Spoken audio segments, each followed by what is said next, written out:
Students, आज हम लोग स्टार्ट करने वाले हैं कोऑर्डिनेट ज्योमेट्री और स्ट्रेट लाइन। कोऑर्डिनेट ज्योमेट्री में क्लास 11th का स्ट्रेट लाइन, जिसमें हम टर्म 1 का जो सिलेबस है उसके अकॉर्डिंग पढ़ाई करेंगे। 2021 के जो टर्म 1 में आपके नवंबर में पूछे जाएंगे क्वेश्चंस, ऑब्जेक्टिव MCQ, उसके लिए जो स्ट्रेट लाइन का सिलेबस है, डिलीटेड पोर्शन हटा के उस चीज़ को हम लोग पढ़ेंगे। तो इसमें सबसे पहले है आपका जो पढ़ना है वो सबसे पहले ये लिखा हुआ है, मतलब कि brief recall of 2 dimensional geometry for earlier classes. मतलब आप जो पिछले क्लास में पढ़े हुए हैं उसको रिकॉल कराना है आपको। तो पिछले क्लास में आप क्या पढ़े हुए हैं? क्लास 10th में आप क्या पढ़े हैं? डिस्टेंस फार्मूला पढ़े हैं, पढ़े ना?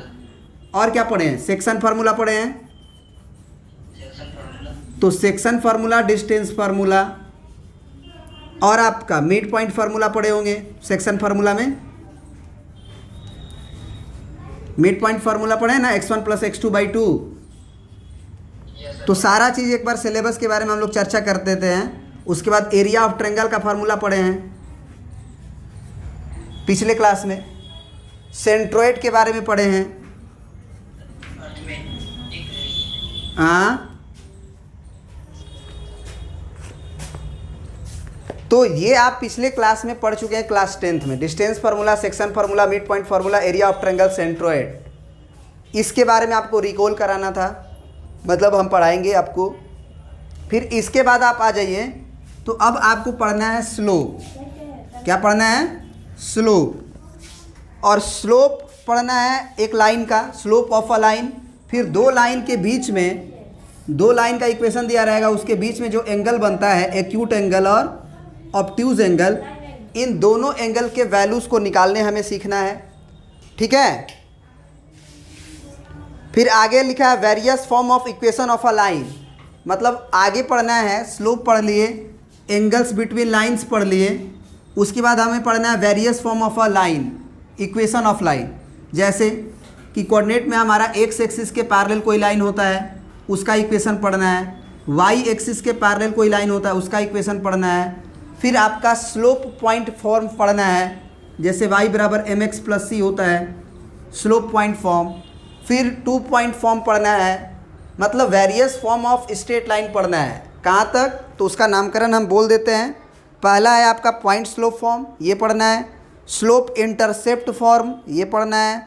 2 पॉइंट फॉर्म पढ़ना है, और intercept form and normal form और general equation of a line पढ़ना है। क्या नहीं पढ़ना है? तो शिफ्टिंग ऑफ ओरिजिन एक पॉइंट है, इस चीज़ को नहीं पढ़ना है इस बार। और क्या नहीं पढ़ना है आपको? Equation of family of a straight line through a fix point या through a point of intersection of a given point, है ना। एक पॉइंट ऑफ इंटरसेक्शन से पास करता हुआ फैमिली ऑफ लाइन होता है बहुत सारा, उस चीज़ को नहीं पढ़ना है। ओरिजिन का शिफ्टिंग नहीं पढ़ना है, ओरिजिन को यहाँ से आप यहाँ शिफ्ट कर देते हो, इसके अकॉर्डिंग आप स्टडी करते हो, इस चीज़ को नहीं पढ़ना है।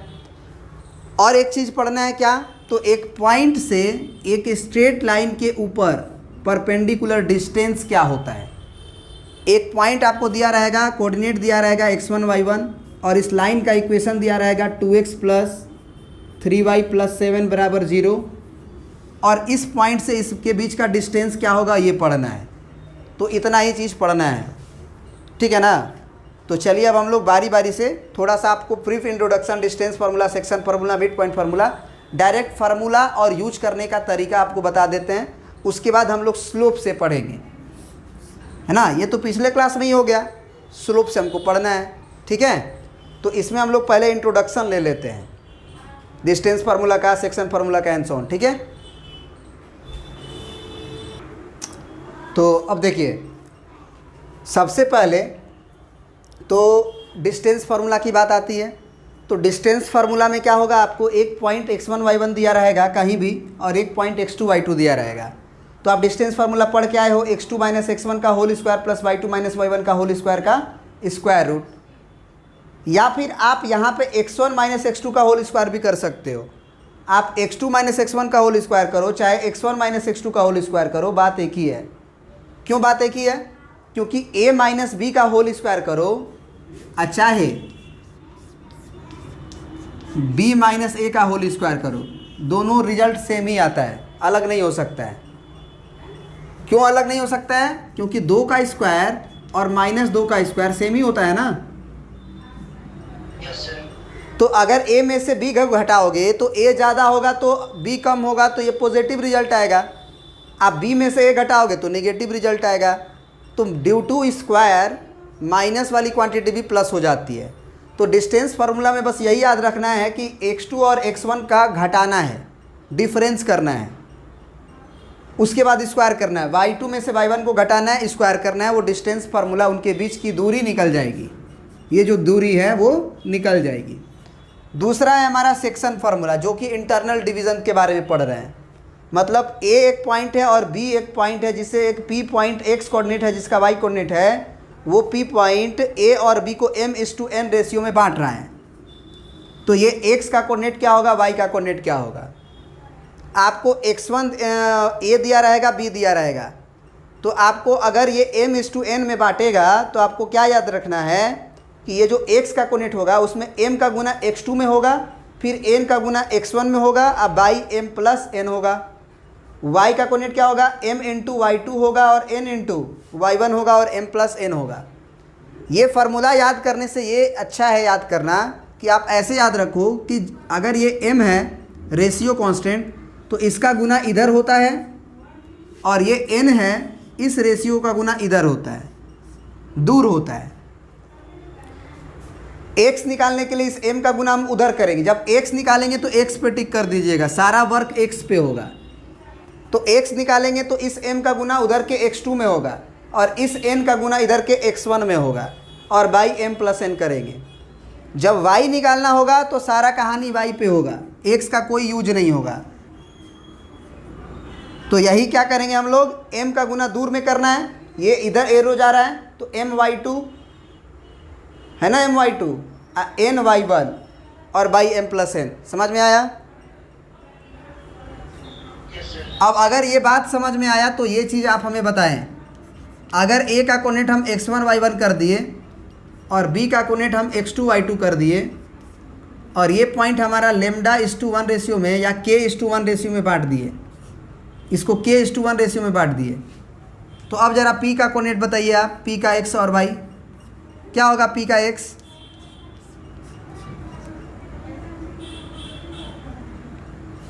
p का x कोऑर्डिनेट क्या होगा, क्या? हाँ, इधर गुना होगा दूर में, तो kx2 हो गया और प्लस 1 का गुना x निकाल रहे हैं तो सारा कहानी x का यूज होगा, y का ही नहीं यूज होगा। तो x1 होगा 1 इंटू x1, तो x1 लिख सकते हैं, और बाई k प्लस 1, और y कोऑर्डिनेट क्या होगा इसका, तो k सारा कहानी अब y का यूज होगा। अगर y लिखेंगे तो ky2 प्लस 1 इंटू y1 यानी कि y1, और बाई m प्लस n तो k प्लस 1। समझ में आया? तो ये तुम्हारा p का x, y हो गया। जब हमको रेशियो निकालना रहेगा, जैसे कोऑर्डिनेट निकालना होता x और y, तो तुमको 2:3 या 4:5 दिया रहता है। लेकिन अगर तुम्हें क्वेश्चन में रेशियो निकालना होगा कि फाइंड द रेशियो, अगर ये कोऑर्डिनेट दिया होगा तो उस समय m/n मत मानना, उस समय तुम उसको क्या मान लेना, k:1। कोई दिक्कत? कभी भी बोलेगा कि फाइंड द रेशियो, तो रेशियो को तुम m/n मत मानना, क्योंकि वहाँ से 2 अननोन होगा, और k:1 मानोगे तो k एक अननोन होगा, तो जल्दी क्वेश्चन बन जाता है। दूसरा चीज़ हम लोग मिड पॉइंट थ्योरम पढ़े थे कि अगर ये पॉइंट है हमारा a x1 y1 और ये एक b पॉइंट है हमारा x2 y2, तो ठीक बीच वाला जो पॉइंट होता है वो क्या होता है, हमारा मिड पॉइंट होता है ना। तो इसका x कोऑर्डिनेट क्या होगा, तो इसके लिए हम बोलते थे कि इसका कोऑर्डिनेट इसका x कोऑर्डिनेट को जोड़ के अब बाई 2 कर दो, मतलब x1 प्लस x2 बाई 2 कर दो। और अगर y कोऑर्डिनेट निकालना है तो दोनों के y कोऑर्डिनेट को जोड़ के बाई 2 कर दो, तो वो y का मिड पॉइंट निकल जाता है। तो ये बात तो आप पहले से ही पढ़े हुए हो ना। Yes sir. अब थोड़ा सा एरियाज ऑफ ट्रायंगल को भी देख लेते हैं। दूसरे तरीका से देखेंगे एरिया ऑफ ट्रायंगल। आप देखे होगे बड़ा फार्मूला, बस एरिया ऑफ ट्रायंगल के बारे में जानते हो। एरिया ऑफ क्वाड्रिलेटरल हो गया, एरिया ऑफ पेंटागन हो गया, एरिया ऑफ हेक्सागन हो गया, सारा चीज़ एक ही फार्मूला से हो जाएगा। नहीं तो बहुत लोग क्या करता है कि अगर ये पेंटागन हो गया तो अब इसको ऐसे करेगा और ये ट्रायंगल का एरिया, ये ट्रायंगल का एरिया, ये ट्रायंगल का एरिया निकाल के जोड़ेगा। एरिया ऑफ ट्रायंगल का फार्मूला आप देखे होगे तो आपको समझ में आ गया होगा कि बहुत बड़ा फार्मूला होता है। अब 3 बार लगाओगे तो छोड़ने का मन करेगा। तो कुछ ऐसा भी तरीका होता है, एग्जिस्ट करता है, जिसमें हम सिंगल फार्मूला से चाहे कितना भी बड़ा पेंटागन हो उसके एरियाज़ को फाइंड आउट कर सकते हैं। तो देखते हैं उसको। अब सुनिए, अब हम लोग थोड़ा सा एरिया ऑफ ट्रायंगल के बारे में जानते हैं, जो आप पहले क्लासों में पढ़े हुए हैं। वो होता है ये हाफ इंटू, सबसे पहले तीनों वर्टिसेस आपको दिए रहेंगे, x1 y1 x2 y2 x3 y3, इनके बीच का एरिया निकालना होगा। तो आप फार्मूला लिखते हो half into x1 y2 minus y3 plus x2 y3 minus y1 plus x3 y1 minus y2। इसमें गलत होने का संभावना ज़्यादा होता है और फार्मूला याद नहीं रहता है। तो इस फार्मूला को भी याद रखने का एक टेक्निक है। वो टेक्निक ये फिगर है। आप इस पे x लगा दो, जब इस पे x लगाना तो इन दोनों पे y लगा देना। तो ये हो गया, x पे गया 1 तो x1 हो गया, फिर y2 माइनस y3 तो y2 माइनस y3। समझ में आया? फिर लिखना प्लस, एक एक ठो शिफ्ट कर देना, उस सर्कल को थोड़ा रोटेट कर दो, या x को इधर भेज दो, y को इधर भेज दो, y को इधर भेज दो, मतलब एक एक शिफ्ट कर दो।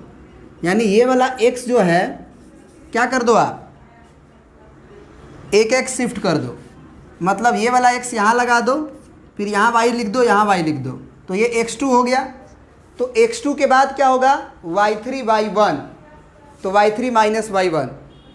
फिर एक एक अंक और शिफ्ट कर दो अगला स्टेप में, x यहाँ लगा दो, एक्चुअली ये 3 था ना, x यहाँ लगा दो और यहाँ y लगा दो। समझ रहे हो बात को? तो ये हो जाएगा x3 और x3 के बाद y1 y2। समझ में आया? तो इस तरह से इस फार्मूला को भी याद कर सकते हो। लेकिन इस फार्मूला में मतलब डिसएडवांटेज क्या है इस फार्मूला का, कि सबसे पहले तो केवल एरिया ऑफ ट्रायंगल ही निकाल सकते हो। दूसरा चीज़ है कि x1 y1 को बार बार देखना पड़ेगा, x1 देखना पड़ेगा, फिर आपको y2 जाके देखना पड़ेगा, फिर आपको y3 को जाके देखना पड़ेगा। तो कोऑर्डिनेट बदल रहे हैं, क्योंकि जहाँ y2 होगा वहाँ y3 नहीं होगा, जहाँ x1 होगा वहाँ y2 नहीं होगा, क्योंकि x1 के जगह पे y1 होगा, x1 की जगह पे y1 होगा। तो x1 देखने के बाद आपको y2 जाके देखना है। तो इसका डिसएडवांटेज ये है। नया फार्मूला क्या है और नया फार्मूला से क्या होता है? तो नया फार्मूला जो है उससे आप क्वाड्रिलेटरल का एरिया, चाहे पेंटागन का एरिया और चाहे कोई भी एन साइडेड पॉलीगन का एरिया निकाल सकते हो। तो यही लिखे हैं फार्मूला नंबर 1, जो कि ये है आपका प्रीवियस, और ये फार्मूला नंबर 2 जो है कि नया कह सकते हो, अपडेटेड वर्जन कह सकते हो। तो जो एरिया ऑफ ट्रायंगल आएगा डेल्टा का वैल्यू वो क्या होगा, हाफ इंटू, आप क्या करना, एक मॉड मतलब डिटर्मिनांट लिखना। डिटर्मिनांट के अंदर पहला आपको कोऑर्डिनेट याद होगा कि x1 y1 दिया गया है। आप सबसे पहले x1 y1 लिख देना, x1 और y1 लिख देना, लिख सकते हो। फिर दूसरा कोऑर्डिनेट लिख देना x2 और y2, फिर प्लस कर देना, जहाँ से अंत करना वहीं से शुरुआत करना, x2 y2 लिख देना। अब x2 y2 लिख दिए तो अगला अब क्या मिलेगा, x2 y2 के बाद x3 y3 मिलेगा। तो अगला लिख देना x3 y3, फिर बंद, फिर प्लस, फिर अब हम बोले थे जहाँ से अंत होगा वहीं से शुरुआत होगा, तो क्या होगा, फिर से x3 y3, x3 y3 के बाद क्या मिलेगा तुम्हें, x1 y1, x1 y1 और फिगर बंद। क्योंकि x3 y3 के बाद x4 y4 नहीं मिल रहा है, क्वाड्रिलेटरल नहीं है, ट्रायंगल ही है, तो ट्रायंगल बंद होना चाहिए ना। तो जहाँ से शुरुआत होता है x1 y1 से वहीं से अंत हो जाता है। तो ये एरिया ऑफ ट्रायंगल का फॉर्मूला है। समझ रहे हो बात को? तो याद क्या रखना है कि पहला वर्टिसेस लिख देना है, पहला वर्टिसेस x1 y1 है, लिख देना है ऐसे, फिर दूसरा वर्टिसेस लिख देना है x2 y2, फिर दूसरे डिटर्मिनेंट में प्लस करने के बाद x2 y2 से शुरुआत होगा, फिर x3 y3 लिख देंगे, फिर प्लस, फिर शुरुआत x3 y3 से ही होगा और अगला x1 y1 से बंद हो जाएगा अगर ट्रायंगल हुआ तब। लेकिन अगर ये क्वाड्रिलेटरल हुआ तब क्या करेंगे हम, इसका एरिया कैसे लिखेंगे, हाफ इंटू सबसे पहले x1 y1 और फिर x2 y2 बंद, फिर शुरुआत कहाँ से, x2 y2 से, फिर कहाँ से शुरुआत, मतलब अंत x3 y3 से, फिर बंद, फिर क्या होगा, क्योंकि ये क्वाड्रिलेटरल है तो x4 y4 तक जाएगा क्योंकि 4 वर्टिसेस होंगे, तो यहाँ से हमारा क्या हो जाएगा x3 y3 और फिर x4 y4, फिर क्या होगा ज़रा बताओ।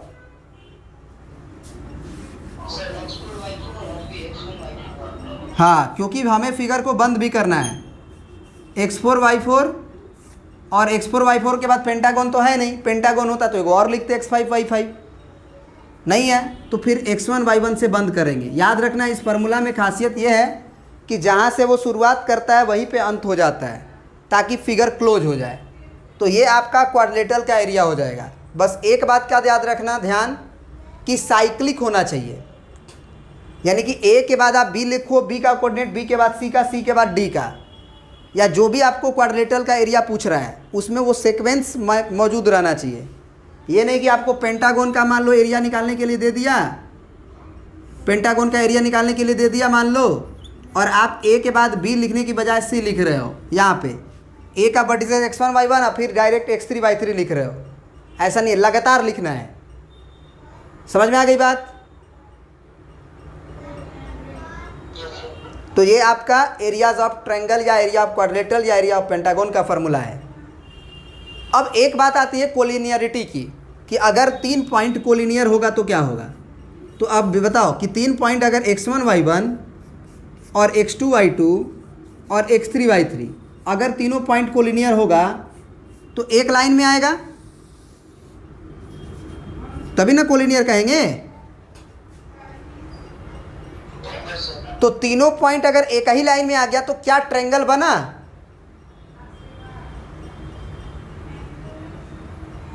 ट्रायंगल तो तब ना बनता जब यहां पे पॉइंट होता। अगर एक ही लाइन में आ गया तो ट्रायंगल नहीं बना, और जब ट्रायंगल नहीं बना तो उसका एरिया क्या होगा, 0। उसका एरिया क्या होगा, 0। तो 3 पॉइंट अगर कोलिनियर हो जाते हैं तो उनसे इन तीनों वर्टिसेस से बनने वाले एरियाज ऑफ ट्रायंगल क्या होते हैं,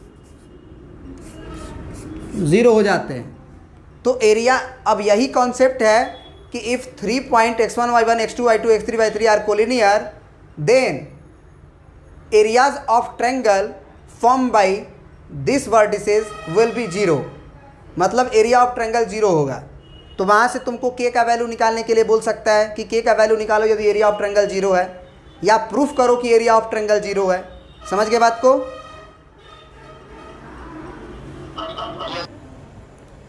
अब देखिए थोड़ा सा ये सेंट्रोइड के बारे में जान लेते हैं। सेंट्रोइड होता है point of intersection of medians of a triangle. अगर एक ट्रायंगल है, उनके मीडियंस जहाँ इंटरसेक्ट करते हैं उसे हम लोग सेंट्रोइड कहते हैं। तो क्वेश्चन ये एराइज हुआ कि मीडियन क्या होता है। तो मीडियन के बारे में आप नोट करके लिख सकते हैं, लाइन ज्वाइनिंग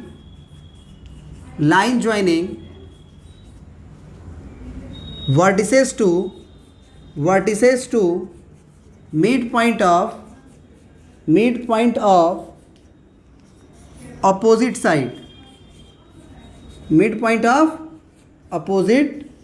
साइड।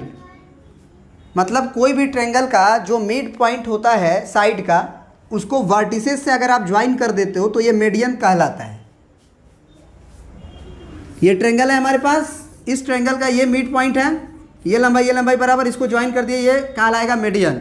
फिर इसका मिड पॉइंट ये है, इसको यहाँ से ज्वाइन कर दिए, ये मीडियन कहलाएगा। फिर इसका मिड पॉइंट ये है, इसको यहाँ से ज्वाइन कर दिए, ये मीडियन कहलाएगा। तो जहाँ ट्रायंगल का मीडियन इंटरसेक्ट करता है उसे ही हम लोग सेंट्रोइड कहते हैं, उसको डिनोट करते हैं कैपिटल G से। बात समझ में आ गई। सेंट्रोइड का खासियत होता है कि वो उस पॉइंट को 2:1 रेशियो में बांटता है। समझ में आ रहा है बात? और सेंट्रोइड का जो कोऑर्डिनेट होता है वो आपका होता है एक एक्स का वैल्यू जो होता है, मतलब एक्स कॉमा वाई जो कह सकते हैं आप, उसमें जो एक्स होता है आपका वो होता है x1 plus x2 plus x3/3, और y जो कोऑर्डिनेट होता है वो होता है y1 plus y2 plus y3/3। मतलब ये हुआ कि अगर आपको सेंट्रोइड का एक्स कोऑर्डिनेट चाहिए तो वर्टिसेस ए, वर्टिसेस बी और वर्टिसेस सी के एक्स कोऑर्डिनेट को जोड़ के और बाई क्या कर दीजिए 3, और अगर सेंट्रोइड का वाई कोऑर्डिनेट चाहिए तो तीनों के वाई कोऑर्डिनेट को जोड़ के बाई 3 कर दीजिए, वो सेंट्रोइड का वाई कोऑर्डिनेट आ जाएगा। इसको प्रूफ करने के लिए आपको हिंट दे देते हैं अगर आप प्रूफ करना चाहें तो। ये एक्चुअली मिड पॉइंट है ना बी और डी सी का, तो मिड पॉइंट थ्योरम से डी निकल जाएगा, x2 plus x3/2 y2 plus y3/2 हो जाएगा।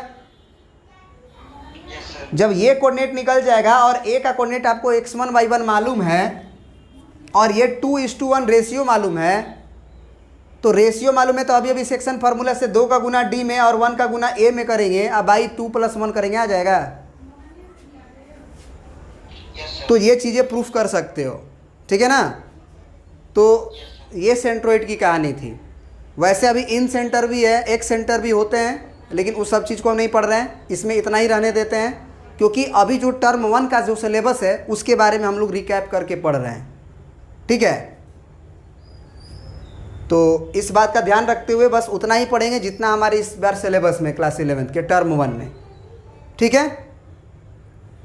और भी अगर जो चीज़ें होंगी जो मतलब अभी हम लोग नहीं पढ़ रहे हैं, उसका हम लोग नेक्स्ट वीडियो बना के आपको डाल सकते हैं, वो भी आप देख सकते हैं अगर आपको पढ़ना है तो। नेक्स्ट थ्योरी, नेक्स्ट कॉन्सेप्ट जो बाकी रह गए, जो शिफ्टिंग ऑफ ओरिजिन हो गया था एक पॉइंट, और दूसरा पॉइंट क्या हुआ था हमारा, family of lines passing through the point of intersection of 2 lines. 2 line के पॉइंट ऑफ इंटरसेक्शन से पास करता हुआ फैमिली ऑफ लाइन्स और ओरिजिन का शिफ्टिंग, ये 2 चीज़ें हम लोग पढ़ेंगे बाद में। सेंट्रोइड के बारे में भी पढ़ चुके हैं और incentre, excentre, orthocentre, circumcentre के भी बारे में पढ़ेंगे। इसमें इतना ही रहने देते हैं, ठीक है। Thank you.